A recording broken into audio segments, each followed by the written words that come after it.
Bienvenidos una semana más a nuestro noticiero semanal de Radio Internacional de Noticias. La policía egipcia interviene para impedir que argumentaron en Nueva York ante la comisión. Como noticias nacionales presentamos los... Medio centenar de asociaciones pro vida han convocado a facilitar datos precisos al respecto a la... Terminaremos con noticias de la Santa Sede. El Vaticano recoge firmas para defender a no nacidos. De la Conferencia Episcopal Italiana. Bienvenidos una semana más a nuestro noticiario semanal de Radio HM. Hoy les saludamos Marian Samino y Teresa María Pérez. Alison y Josh Lewis son un matrimonio estadounidense que, a pesar de tener 5 hijos ya en casa, decidieron adoptar a 2 bebés.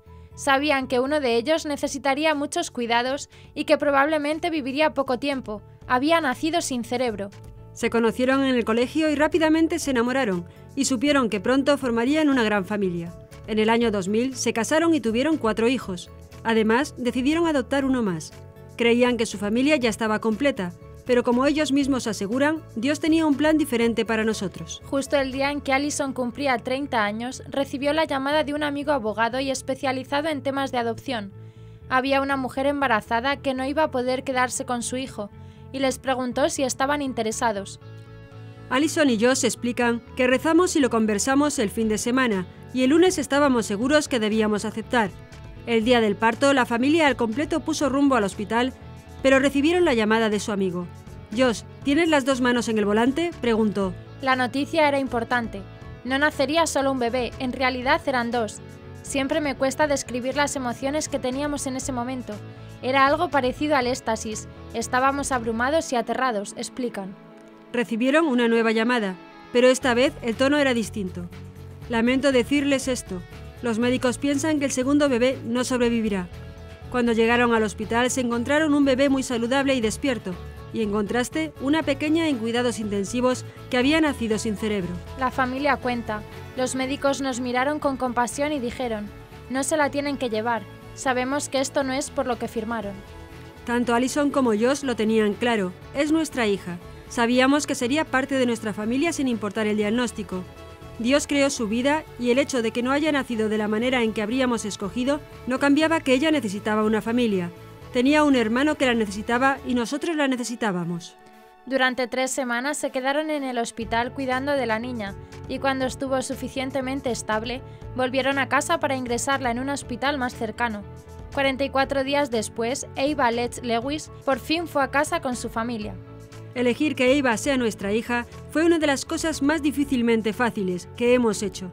Tenemos múltiples visitas a la semana de su equipo de médicos.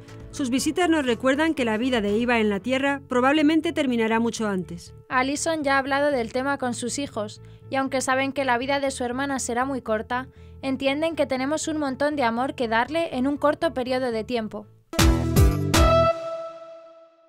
Comenzaremos con las noticias de interés internacional. Rusia. En el país del ateísmo militante, miles claman contra el aborto. Chile. Se está legislando un atentado contra la heterosexualidad, alerta experta. Irak. Ofensiva de Mosul. Fue hallado un campo de exterminio del Estado Islámico. México. Diputados rechazan matrimonio gay de Peña Nieto. Haití. Inundaciones en el norte dejan muertos y heridos. Líder cristiano baleado en Siria.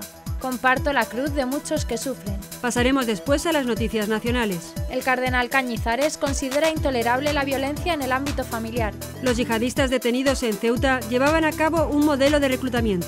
Traslación de los restos del cardenal Cisneros a la Catedral de Alcalá de Henares. El cardenal Carlo Cafarra habla en la Universidad Católica de Ávila sobre la figura del matrimonio. Balaguer llena el santuario del Santo Cristo en la celebración por la concesión del título de Basílica Menor. Y por último comentaremos algunas de las noticias más destacadas de la Santa Sede. Misericordia de Dios suscita arrepentimiento en los encarcelados. El Vaticano desmiente haber autorizado ordenaciones episcopales en China sin mandato pontificio. Vaticano sobre victoria de Trump en Estados Unidos. Que Dios lo ilumine. El Festival Internacional de Música Sacra será en honor de Madre Teresa. Papa Francisco. Servir a Dios con libertad, rechazando el poder. El Papa pide que nadie se sienta abandonado ni acusado. Casi un siglo después de que Rusia se convirtiera en el primer país del mundo en legalizar la matanza de seres humanos en el vientre de sus madres mediante el aborto, emerge con fuerza inusitada el debate sobre la prohibición o limitación de una práctica plenamente normalizada en esa sociedad, cuna del ateísmo militante. El patriarca de la Iglesia Ortodoxa rusa, Kirill, abrió la discusión al firmar una petición para prohibir totalmente el aborto en el país, donde el número de casos es mucho mayor que en los países occidentales. Es un texto promovido por 2 organizaciones provida y religiosas que ya han recabado 300.000 firmas. Según datos oficiales, anualmente en Rusia se producen 700.000 abortos, aunque las cifras no oficiales hablan más de 5 millones anuales, han explicado los organizadores de la iniciativa, entre los que podemos señalar a la asociación Voluntarios Ortodoxos por la Vida o Mujeres por la Vida. La campaña que comienza en las iglesias contará con la participación del patriarca de la Iglesia Ortodoxa, Kirill, quien ha apoyado la iniciativa de prohibir asesinar legalmente a los niños antes de su nacimiento. Para el 2 de noviembre estaba prevista la votación en el Senado del proyecto de ley que reconoce y da protección a la identidad de género en Chile, que finalmente se pospuso para el 13 de diciembre para que la Comisión de Derechos Humanos, Nacionalidad y Ciudadanía presente nuevas indicaciones.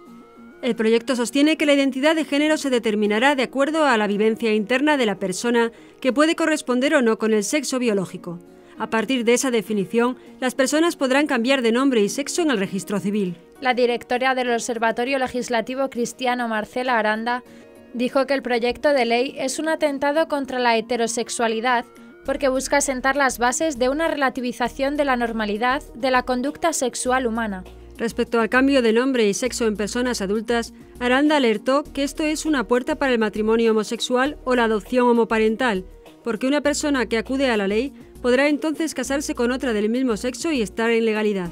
Por otra parte, la normativa que permitiría el cambio de nombre y sexo registral en niños y adolescentes es un atentado contra la infancia, ya que la personalidad antes de la pubertad y la adolescencia aún está en construcción. Una de las indicaciones del proyecto plantea que la decisión de cambio de nombre y sexo en menores de 18 años se podrá revertir por una sola vez, argumento que ratifica que este es un proyecto aberrante, dijo Aranda, ya que los estudios indican que entre un 80 y 95% de los casos que presentan disforia de género se revierten de manera natural y sin tratamiento.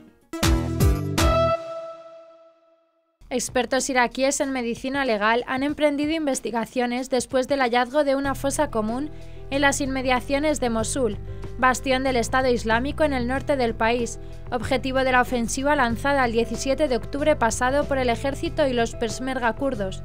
El descubrimiento fue realizado por las tropas que avanzaban sobre la ciudad, la segunda más importante de Irak.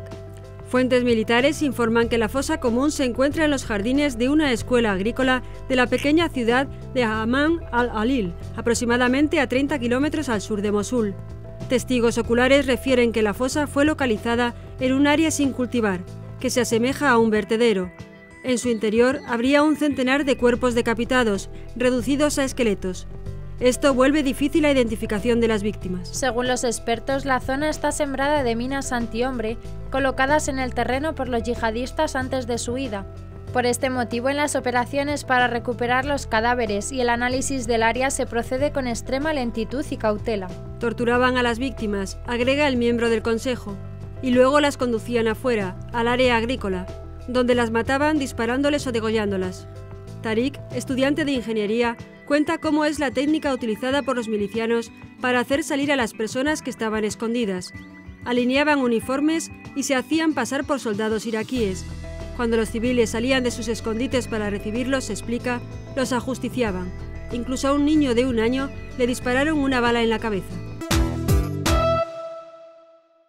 Por una amplia mayoría, la Comisión de Puntos Constitucionales de la Cámara de Diputados rechazó el 9 de noviembre la propuesta del presidente de México, Enrique Peña Nieto, de modificar la Constitución para permitir el mal llamado matrimonio gay en todo el país. Por una votación de 19 en contra, 7 a favor y 1 abstención, la propuesta de Peña Nieto fue rechazada. Con esta decisión, el proyecto queda totalmente descartado y no pasará al Pleno de la Cámara de Diputados ni al Senado. El presidente mexicano anunció el 17 de mayo de este año su propuesta para legalizar el matrimonio homosexual en todo el país.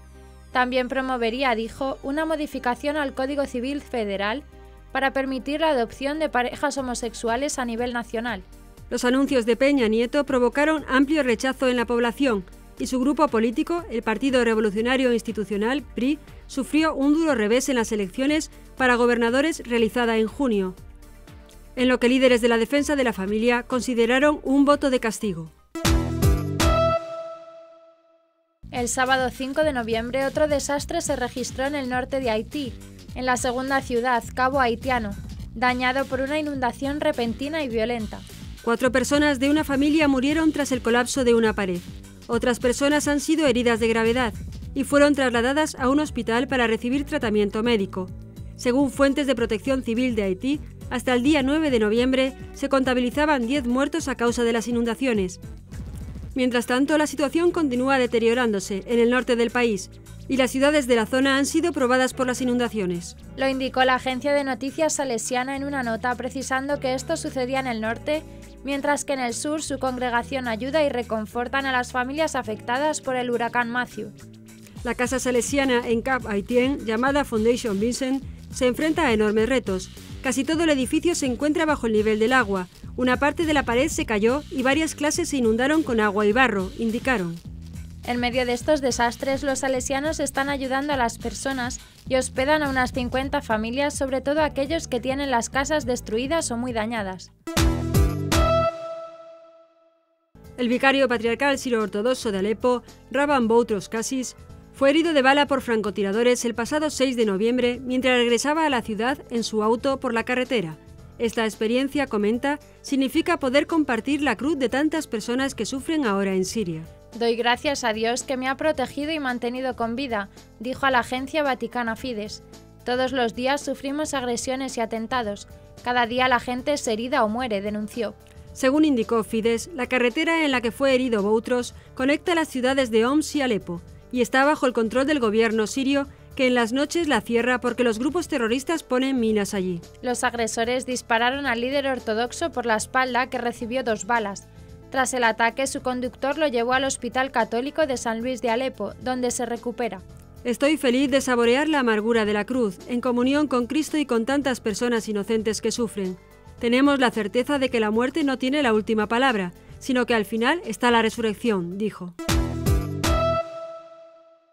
El cardenal y arzobispo de Valencia, su eminentísimo reverendísimo Antonio Cañizares, calificó de intolerable la violencia doméstica porque de la familia debe nacer la paz social. Lo hizo en el acto de apertura del curso académico del Pontificio Instituto Juan Pablo II para estudios sobre el matrimonio y la familia, celebrado el 8 de noviembre en el campus de Santa Úrsula de la Universidad Católica de Valencia, San Vicente Mártir. Aseguró que la paz está ligada a la familia porque esta es el ámbito privilegiado en el que la vida humana es acogida y protegida, donde el ser humano es querido, amado y respetado por sí mismo, y aprende la grandeza de su condición. Aunque parezca a veces una meta inalcanzable, la paz es posible si creemos en la familia, si la fortalecemos y permitimos que ésta sea hogar de comunión y amor. En un clima hostil por la indiferencia y el odio, solo salvaremos la paz si salvamos la familia, porque esta es fundamento de la sociedad. El futuro del hombre es inseparable de la familia, porque esta es la que permite tener experiencias determinantes de paz, subrayó. El purpurado recordó que la tarea educativa obliga a los padres a formar a los hijos en el respeto de la dignidad de cada persona y en los valores de la paz. Han de hacerse realidad en la familia la comprensión, la paciencia, el mutuo estímulo, el perdón recíproco, el verdadero amor con puertas abiertas y manos generosas a cuantos lo necesiten. Los 4 yihadistas detenidos la madrugada del 9 de noviembre en Ceuta tenían planes para comenzar de forma inmediata a crear células hermanas en otros países de Europa, con el fin de replicar su modelo de reclutamiento, centrado en el adoctrinamiento de niños para enrolarlos en las filas del Estado Islámico, según informó la Policía Nacional. Los 3 hombres y la mujer que formaban la célula ceutí obedecían las directrices del Daesh conforme al objetivo de dar continuidad a su base ideológica entre los más jóvenes de corte salafista, para fomentar el extremismo religioso y la adopción por parte de sus fieles de una entrega absoluta a la causa yihadista, para convertirles en futuros terroristas. De hecho, según informa la policía, los 3 mantenían un canal de comunicación constante, fluido y permanente con combatientes del Daesh en Siria, que les instruían en la metodología para la captación de nuevos adeptos, mostrándose ellos mismos como referentes en la lucha contra el infiel. La peligrosidad de esta red radicaba en la singular consigna de radicalizar y captar a jóvenes y niños para adoctrinarlos en los postulados yihadistas y convertirlos en futuros mujahidines, combatientes del Daesh, al ser un colectivo especialmente permeable a las enseñanzas de la célula desarticulada, han indicado los responsables de la operación. La tarde del 8 de noviembre tuvo lugar en Alcalá de Henares el primero de los actos que celebraba el 5º centenario de la muerte del cardenal Cisneros. El traslado de sus restos desde el monasterio de las Clarisas de San Juan de la Penitencia de la calle Santiago, más conocido por las Juanas, hasta la Catedral Magistral de Alcalá, y el posterior oficio litúrgico con el que se ha inaugurado el año de Cisneros. Previamente, el Obispado de Alcalá había procedido al reconocimiento de los restos, verificando que se conservan tal y como indican los actos de entrega y recepción de 1977. El acto comenzó a las 17:30 en el monasterio de San Juan de la Penitencia, desde donde partió una comitiva que recorrió la calle Santiago portando los restos mortales del cardenal Cisneros en el denominado Arca de las Victorias de Carlos V. Matrimonio y libertad es el título elegido por Carlo Caffarra, cardenal arzobispo emérito de Bolonia y fundador del Pontificio Instituto Juan Pablo II para estudios sobre el matrimonio y la familia, para la conferencia que pronunció el 9 de noviembre ante más de 200 personas de la Universidad Católica de Ávila. El Instituto Oberit de la Familia y la Cátedra Santa Teresa de Jesús de Estudios sobre la Mujer organizaron esta cita para toda la comunidad universitaria y ciudadanía abulense, con el objetivo de invitar a una reflexión más profunda sobre la realidad del matrimonio, sobre el vínculo sagrado que se establece entre el varón y la mujer, según indicó Sara Gallardo, directora de la cátedra. Hoy en día se asiste a una desacralización y mofa de todo lo sagrado, también del matrimonio, en parte porque no se conoce toda su belleza y grandeza. Gallardo ha concluido que el cardenal Caffarra es uno de los mayores referentes para ayudar a redescubrir esta profunda realidad humana, que cuando es un sacramento tiene una raíz hondísima en la acción de Dios. La rectora de la Universidad Católica de Ávila, María del Rosario Sáez Yuguero, argumentó esta conferencia y esta cátedra como uno de los empeños de la Universidad Católica de Ávila por la búsqueda de la verdad sobre la persona. El arzobispo de Urgel, Monseñor Joan Enric Vives, presidió el miércoles 9 de noviembre la solemne celebración de la concesión del título de basílica al Santuario del Santo Cristo de Balaguer, coincidiendo con las fiestas del Santo Cristo, la fiesta mayor de la ciudad. La misa de acción de gracias fue concelebrada por sacerdotes de muchos lugares de la diócesis, encabezados por el rector custodio del santuario, Monseñor Pau Vidal, y el arcipreste de la Noguera, Monseñor Joan Puyol. Y especialmente se han desplazado los rectores custodios de los santuarios de Núria y Merissel, que también han sido distinguidos en los últimos años con los títulos de basílica. También fue destacable la presencia de religiosas de diversas congregaciones que acompañaron a las religiosas de la Orden de Santa Clara, que forman la comunidad al Santo Cristo. En la celebración estrenaron los símbolos basilicales que distinguen el templo, el conopeo, el tintinabulum y el sello, que han sido diseñados por artesanos especialistas expresamente para el santuario del Santo Cristo.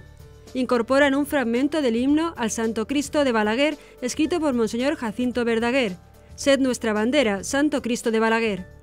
El tintinabulum es una pieza realizada en madera de limonero, inspirada en la silueta del edificio, y que lleva una réplica exacta hecha a escala de la campana del santuario.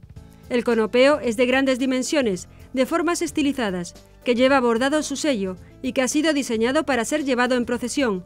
Ambos han abierto la procesión de entrada en el inicio de la ceremonia. Miles de encarcelados y sus familiares recibieron el 6 de noviembre un mensaje de esperanza por parte del Papa Francisco. Donde hay una persona que se ha equivocado, allí se hace presente con más fuerza la misericordia del Padre, para suscitar arrepentimiento, perdón, reconciliación, señaló el Santo Padre en la misa de domingo dedicada a los peregrinos participantes en el jubileo de los encarcelados. La Eucaristía se celebró dentro de la Basílica de San Pedro con más de 4.000 personas, entre presos y reclusos, familiares de los detenidos, agentes de la Policía Penitenciaria italiana y otros trabajadores penitenciarios y capellanes de las cárceles. La esperanza es don de Dios, aseguró Francisco. Está ubicada en lo más profundo del corazón de cada persona para que pueda iluminar con su luz el presente, muchas veces turbado y ofuscado por tantas situaciones que conllevan tristeza y dolor. El Santo Padre recordó a los presentes que ciertamente la falta de respeto por la ley conlleva la condena, y la privación de libertad es la forma más dura de descontar una pena, porque toca a la persona en su núcleo más íntimo, y todavía así la esperanza no puede perderse. En este sentido, señaló, la esperanza es la prueba interior de la fuerza de la misericordia de Dios, que nos pide mirar hacia adelante y vencer la atracción hacia el mal y el pecado con la fe y la confianza en Él. La Santa Sede hizo público un comunicado en el que advierte que si fuera cierto que sin mandato del Papa se han dado ordenaciones episcopales de sacerdotes de la Iglesia perseguida en China, las mismas constituirían una grave violación de las normas canónicas.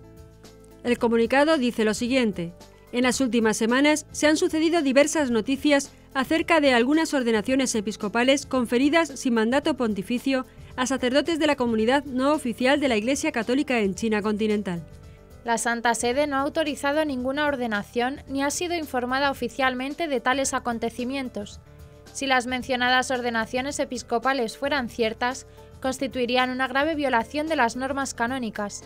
La Santa Sede confía en que tales noticias sean infundadas. En caso contrario, deberá esperar informaciones seguras y documentación contrastada antes de evaluar adecuadamente estos casos. No obstante, reafirma que no es lícito llevar a cabo ordenación episcopal alguna sin el necesario mandato pontificio, ni siquiera apoyándose en particulares convencimientos personales. El secretario de Estado del Vaticano, el cardenal Pietro Parolin, valoró en los micrófonos de Radio Vaticano las elecciones a la presidencia de los Estados Unidos de América que tuvieron como resultado la victoria del candidato republicano, Donald Trump. El purpurado aseguró que la Iglesia reza para que Dios lo ilumine. Pienso que antes que nada debemos tomar nota sobre la voluntad expresada por el pueblo americano en este ejercicio de democracia, que según me han informado, ha estado caracterizado también por una gran afluencia a las urnas. Y después, añadió el purpurado, felicitamos al nuevo presidente para que su gobierno pueda ser de verdad fructífero. El secretario de Estado afirmó además que le aseguramos también nuestra oración para que el Señor lo ilumine y lo sostenga en el servicio de su patria, naturalmente, pero también en el servicio del bienestar y de la paz en el mundo. Creo que hoy hay necesidad de trabajar todos para cambiar la situación mundial, que es una situación de grave laceración, de grave conflicto, concluyó. La 15ª edición del Festival Internacional de Música y Arte Sacra, que se realiza en Roma entre el 16 y el 21 de noviembre, este año está dedicado a Madre Teresa de Calcuta. Tradicionalmente celebrada en las basílicas e iglesias de la capital italiana, el evento presenta a 800 artistas de todo el mundo, y entre ellos figura la Filarmónica de Viena y la Orquesta del Teatro de Scala de Milán, con la dirección de Christoph Eschenbach. Esta edición del festival tiene una gran importancia, no solo porque Madre Teresa era la encarnación de la misericordia del siglo pasado, sino también porque lo será en el futuro, dijo el cardenal Angelo Comastri, arcipreste de la Basílica Papal de San Pedro, a los micrófonos de Radio Vaticano. Añadió que a la Madre Teresa también le gustaba mucho la música cuando era joven y participó en el coro de su parroquia en Skopje, Macedonia. El cardenal Angelo Comastri señaló que la música ayuda a crear unidad. Nuestra música nace de la fe, y es la fe que canta. La música ayuda a la oración. Mientras que también lamentó que cuando Europa estaba unida a la fe era Europa. Hoy en día está dividida, unida solamente por las finanzas. Eso no es Europa. Para servir bien al Señor debemos estar atentos y no ser desleales o buscar el poder. Es cuanto afirmó el Papa Francisco en su homilía de la misa matutina del 8 de noviembre, celebrada en la capilla de la Casa Santa Marta. El pontífice reafirmó que no se puede servir a Dios y al mundo. El Papa comenzó su homilía destacando que cada verdadero discípulo del Señor debe repetir a sí mismo que el interés por el poder impide servir al Señor. ¿Y cuáles son los obstáculos?, se preguntó el Santo Padre. ¿Que impiden servir al Señor, servirlo con libertad? Hay tantos, contestó con aflicción. Uno es el deseo de poder. ¿Cuántas veces hemos visto, quizá en nuestra casa, aquí mando yo? Y cuántas veces, sin decirlo, hemos hecho sentir a los demás que mando yo. Y Jesús nos ha enseñado que el que manda debe convertirse en el que sirve, o si uno quiere ser el primero, que sea el servidor de todos. Jesús da la vuelta a los valores de la mundanidad, del mundo. El otro obstáculo, prosiguió Francisco, se produce también en la vida de la Iglesia, es la deslealtad. Esta, fue su advertencia, se produce cuando alguien quiere servir al Señor, pero también sirve a otras cosas que no son el Señor. El Señor nos ha dicho que ningún siervo puede tener dos patrones, o sirve a Dios o sirve al dinero. Jesús nos lo ha dicho. La deslealtad no es lo mismo que ser pecadores. Todos somos pecadores y nos arrepentimos por esto. Pero ser desleales es hacer el doble juego, jugar a la derecha y a la izquierda, jugar a Dios y también jugar al mundo. Estos obstáculos, los deseos de poder, la deslealtad, dijo también el Papa, quitan la paz y te conducen a aquella comezón del corazón por no estar en paz, sino siempre ansioso. Y esto, reafirmó, nos conduce a vivir en esa tensión de la vanidad mundana, vivir para aparecer. El Papa Francisco aseguró que Jesús nos ha donado la posibilidad de ser libres a pesar de los límites de la enfermedad y de las restricciones. Jesús nos ofrece la libertad que procede del encuentro con Él y del sentido nuevo que este encuentro lleva a nuestra condición personal. Así lo indicó en la catequesis de la Audiencia General del miércoles 9 de noviembre. Reflexionó una semana más sobre la misericordia, centrada esta vez en el tema visitar a los enfermos y a los presos. En el resumen hecho en español, el pontífice recordó que muchos relatos de los evangelios muestran que la vida de Jesús se caracterizó por ser un continuo encuentro con las personas. Fue especialmente cercano a los enfermos, a los que consoló y curó de sus enfermedades y dolencias. También los encarcelados, añadió, fueron objeto de su cercanía. Por eso dijo que a los privados de libertad, Jesús les brindó la nueva y verdadera libertad que nace del encuentro personal con Él y que da un sentido nuevo a la vida. Por lo tanto, siguiendo el ejemplo de Jesús, no podía faltar entre las obras de misericordia el visitar a los enfermos y a los encarcelados.